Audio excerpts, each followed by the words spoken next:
Vamos estudar filosofia!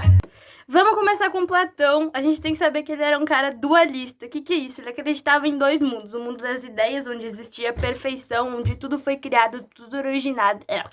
E o mundo das cópias, que é o mundo terreno que a gente vive. Ele acreditava que quando a gente morria, a gente bebia do rio do esquecimento dos céus e esquecia das nossas vivências na Terra. Mas quando a gente reencarnava, ou seja, voltava para a Terra, a gente tinha uma mera noção de já ter visto aquilo. E com o meio disso, a gente reproduzia as coisas que a gente já tinha visto no céu aqui na Terra. E por isso que ele acreditava que tudo é cópia da cópia. Ele considerava todas as formas de arte cópia, as esculturas, as pinturas, porque tudo eram imitações da realidade. E a realidade foi a gente que copiou. Tudo. A única coisa que ele considerava realmente arte era música, porque era uma coisa inventada da tua cabeça, não era alguma coisa que tu tinha uma mera semelhança com aquilo que tu já tinha visto, mas tu não sabe exatamente o que tu é, e tu copia. Seja mesa, seja cadeira, seja qualquer invenção do ser humano, tudo seria uma cópia do que tu viu no mundo perfeito, ou seja, o mundo das ideias. Para Platão era assim. Ele tinha um complexo com 3 conceitos, tá? Um deles era virtude, tu só era virtuoso se tu conhecia a ti mesmo e se tu era capaz de reconhecer a tua própria ignorância. Depois esse conceito de virtuoso vai se modificando conforme os filósofos da época. Mas para Platão, o conceito de virtude é tu conhecer a tua própria ignorância. Por isso que a frase é: só sei que não sei. Tudo que a gente tem de relato de Sócrates foi ele que estudou. Foi ele que copiou, foi ele que falou, porque Sócrates não escrevia nada.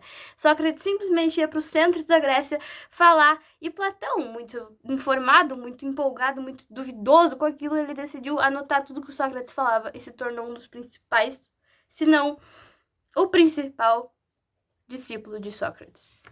Como que eu reconheço um texto de Platão numa prova? Eu tenho que saber o autor daquele texto. Ele escrevia em diálogos. Ele escrevia numa dialética socrática, onde alguém perguntava e alguém respondia, alguém debatia, alguém informava. Era assim que ele escrevia, porque era assim que ele via Sócrates apresentar essas informações. Sócrates tinha o conceito da maiêutica. O que é isso? Ele tentava fazer a pessoa reconhecer a própria ignorância. E aí, quando ele fazia a pessoa reconhecer a própria ignorância e perceber que ele não sabia de nada, assim como ele, isso chamava ele de parto das ideias. Ele tinha conceito de justiça, que vai ter que saber, que ele relembrava como o anel de Giges. Ele também tinha conceito da polis ideal, como que seria a cidade ideal para se viver. O que teria que ter uma cidade para se viver. E muitos filósofos debatem sobre essa mesma questão. Tá, e bom, qual que é o conteúdo que a gente aborda ao estudar como viver certo? Como que teria que ser uma cidade para a gente viver certo? A polis ideal. A gente tem que reconhecer esse princípio como ética. Eticamente, como é que eu sei o que é certo e o que é errado? E aí lá vem. Ele acreditava que o cidadão, para que acontecesse uma polis ideal, tinha que vir uma mudança no cidadão. E que, através do cidadão, reconhecer a própria ignorância. Saber que ele, na real, não sabe de nada. Entender isso. Sócrates tentar passar esse raciocínio de que tu não sabe de nada, na verdade, seria para ele buscar a própria ignorância, buscar o autoconhecimento. E isso para ele já faria alguém virtuoso. Mas tinha algumas outras características que fariam um cidadão virtuoso. Ou seja, a capacidade de amar, a humildade, o conhecimento do bem e da verdade, saber o que realmente é bom e o que é realmente verdade. Conhecimento para de fato aprender. Ele acreditava que tinha realmente um caminho para se aprender. E qual que é esse caminho? A reminiscência. O que é reminiscência? É tu relembrar, identificar, sabe aquele sentimento de estranhamente familiar? É isso que ele tá querendo falar, que tudo no mundo é estranhamente familiar porque em algum lugar, alguma vez a gente já viu no mundo perfeito, no mundo das ideias. Por isso que tem aquela foto famosa daquele quadro que se perguntar na tua prova, Aristóteles está assim, indicando que o conhecimento tá aqui na Terra. E Platão tá apontando pro céu, porque ele tá indicando que o conhecimento tá no mundo das ideias.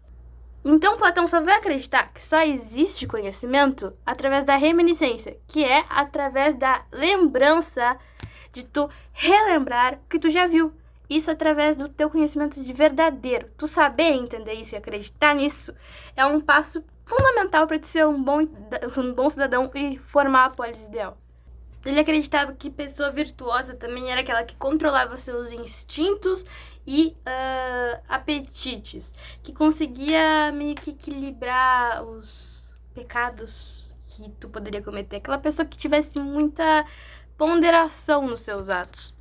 E qual que era a mais elevada virtude humana? Ser justo, ter justiça. E o que era justiça para Platão? Esse é o tema central da obra A República de Platão. E aí ele vai nesse livro debater várias respostas sobre exatamente o que é justiça. O primeiro ele fala a teoria Polemarco. O que era um Polemarco? Era um antigo general supremo, assim, da Grécia. O que ele dizia? Ele dizia que justiça é ser bom com quem é bom e ser mal com quem é mal. Mas o que é bom e o que é mal?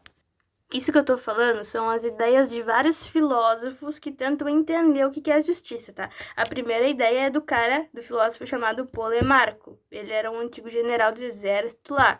E ele falou que ser justo é ser bom com quem é bom e ser mal com quem é mal. E aí Sócrates vai lá e rebate, falando assim, mas o que é ser bom, o que é ser mal? A gente não sabe, a gente não tem ideia do que é isso. Aí vai outro filósofo lá, o Trasímaco. E ele vai lá e fala, ele disse que realmente aquilo que é certo é o interesse do mais forte, aquele que tem o mais poder. Ou seja, que aquele que faz as leis, aquele que está no poder, o governante, é aquele que tem a voz para dizer o que é certo e o que é errado. Mas, obviamente, Sócrates não deixa barato. Ele é o cara com as ideias mais pró-frentex da porra da Grécia. Então, acho que ele ia deixar isso barato. Não, ele fala assim, exatamente assim. Justiça não se reduz à lei. Existem coisas éticas, que são a moralidade, bom, que é certo fazer, e coisas certas que podem não estar na lei. Por exemplo, é errado roubar. Mas moralmente, não seria certo roubar se tu tivesse morto de fome a ponto de, tipo, ou uma mãe que precisa alimentar seus filhos e não tem condições nenhuma. E por último veio Glauco. Esse cara aí é foda. Por quê? O que ele falou? Ele disse que o ser humano, ele não é bom. Ele só é bom, ele só vai ser justo por medo de punição. Porque se tu não impor alguma coisa pro ser humano, ele vai fazer tudo que beneficiar ele. Se não existissem leis que fosse proibido matar, as pessoas não entenderiam o que é errado. E até talvez nem sentissem remorso pelo aquilo. Como era antigamente. Se não existisse leis proibindo alguém de fazer alguma coisa, as pessoas fariam. Porque se não tivesse punição, não funcionaria.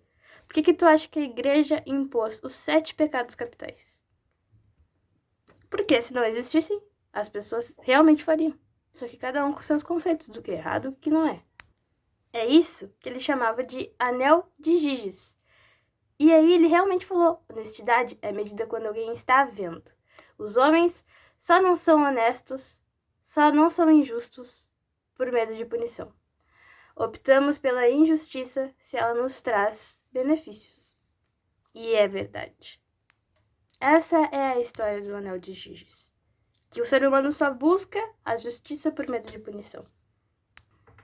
Sócrates até aceitou a resposta de Glauco. Mas para Sócrates, o que é a justiça?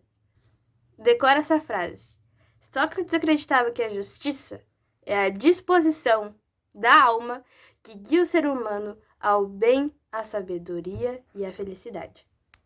Ele acredita que só é justo aquele que consegue equilibrar tanto ser bom, tanto ser feliz e tanto procurar o autoconhecimento, que é a razão. A gente agora estudou o posicionamento ético de Platão. Agora a gente vai estudar o posicionamento político de Platão. Ele queria saber qual que era a estrutura perfeita, ou seja, o tipo de modelo, quem que governaria, como que seria o modelo político de uma sociedade ideal ou realmente funcionasse, a polis ideal. A filosofia platônica pensa na organização e gestão da sociedade como um estado. Gerir e organizar a vida na comunidade. Platão debate sobre isso na sua obra A República, que eu já tinha comentado. E nessa obra ele cria uma sociedade ideal que ele chama de Calípolis, com K-A-L-L-I, polis. Ele explica como seria uma sociedade de fato ideal. E ele divide em três poderes fundamentais. Três classes fundamentais, desculpa.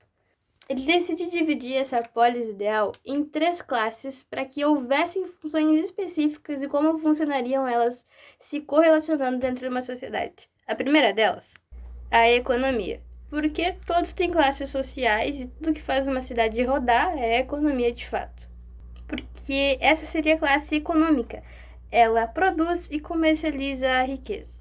O segundo seria a classe militar, como segunda relevância, tá? Por quê? Porque ela protege, por meio de força e ordem social, aquela sociedade como um todo. E a última classe, por ordem de relevância, é a classe política, que é a classe governante, que cria as leis e educa os cidadãos.